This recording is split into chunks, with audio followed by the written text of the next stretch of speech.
Hello বন্ধুরা, কেমন আছো সবাই? যা প্রচণ্ড গরম পড়েছে বন্ধুরা, আর কি বলবো। কেমন আছো তোমরা? জানি সবারই কষ্ট হচ্ছে, কিছু করার নেই। গরমটাও সেই লেভেলের পড়েছে। তো এই গরমে একটা মন শরীর ঠান্ডা করা একটা রেসিপি নিয়েই তোমাদের সামনে চলে আসলাম। তো এই দেখো, এখানে মায়ে বেটায় বেল হচ্ছে ফাটাচ্ছি আর বেলের কাঠগুলো বার করছি। তো এটা হচ্ছে আঠা বেল, আর এই বেলটা কিন্তু আমার একটা বান্ধবী দিয়ে গেছে। তো এই গরমের সময় বেলটা শরীরের জন্য খুব উপকার। তো প্রথমেই বেলগুলো ফাটিয়ে বেলের কাঠ বার করে নিয়েছি।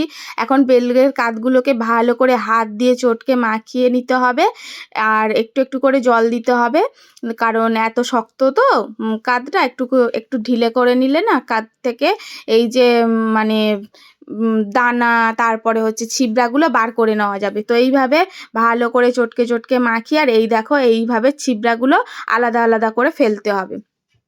তো এই ছিবড়াগুলো থাকলে কিন্তু বেলের পানাটা খেতে একদমই ভালো লাগবে না।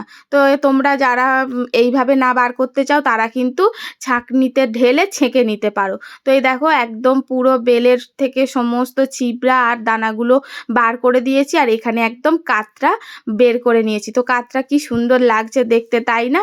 তো যাই হোক, এই কাদের মধ্যে এখন দিয়ে দিলাম পরিমাণ মতো চিনি।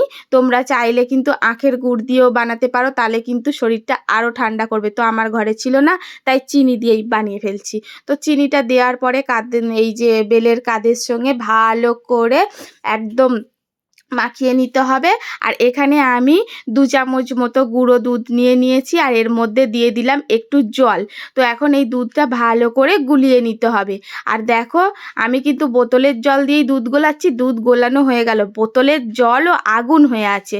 তো যাই হোক, দুধটা গুলিয়ে নিয়েছি। এখন এর মধ্যে একসঙ্গে দুধটাও ঢেলে দেবো, দিয়ে ভালো করে এটাকে ফেটিয়ে নেব, যাতে করে সমস্ত চিনি, দুধ আর বেলের যে কাঠটা বার করেছি একসঙ্গে হয়ে যায়। এখন এর মধ্যে একটু ঠান্ডা জল পাইল করে নেব, একটু মানে ঘন না একদম, আর একদম পাতলা নয়।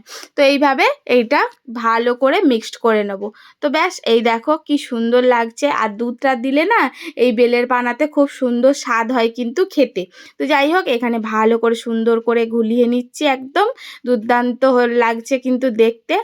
আর এই যে এখন গোলানো হয়েই গেছে, আর এখন একটা গ্লাসে করে ঢেলে নেব। আর এইটা কিন্তু খেলে কিন্তু শরীর মন সবই ঠান্ডা থাকে, আর পেটের জন্য কিন্তু বেল একদম মহা ওষুধ। তো যাই হোক, হয়ে গেছে। এখন হচ্ছে আমার গবলু সোনাকে এই যে খেতে দিয়ে দিয়েছে, আর গবলু সোনা দেখেই তো একদম মন খুশি, আর খেয়েও সেই রকম মানে পেটও খুশি। তো যাই হোক, ঠান্ডা ঠান্ডা এই বেলের পানা কিন্তু সত্যি বলছি খুব সুন্দর লাগে গরমে খেতে। আর এত গরম পড়েছে, তো ছেলে আর গায়েতে জামা রাখেনি, এখন এই ক্যামেরার সামনে আসবে বলে আমার ওড়নাটায় নিয়ে গলার মধ্যে ঝুলিয়ে নিয়েছে। তো যাই হোক, এই যে এখানে ছেলে খেয়ে খুবই খুশি হয়েছে। আর এইভাবে বানালে বেলের পানাটা কিন্তু বেশি ভালো লাগে। তো ছেলের খাওয়া শেষ, এখন কর্তামশাইকে দিয়ে দিলাম, আর কর্তামশাইয়েরও সেম অবস্থা। এত গরম পড়েছে যে গায়ে থেকে জামা একদম উধাও হয়ে গেছে। তো উনিও আর ক্যামেরার সামনে শুধু খালি গায়ে আসতে পারলো না, তাই আমার ওড়নাটা উনিও আরেকবার জড়িয়ে নিল, নিয়ে এই যে বেলের পানা খাচ্ছে। তো বন্ধুরা, কেমন হলো প্লিজ কমেন্টের মাধ্যমে জানিও। ভালো লাগলে লাভ, লাইক, শেয়ার করো। টাটা।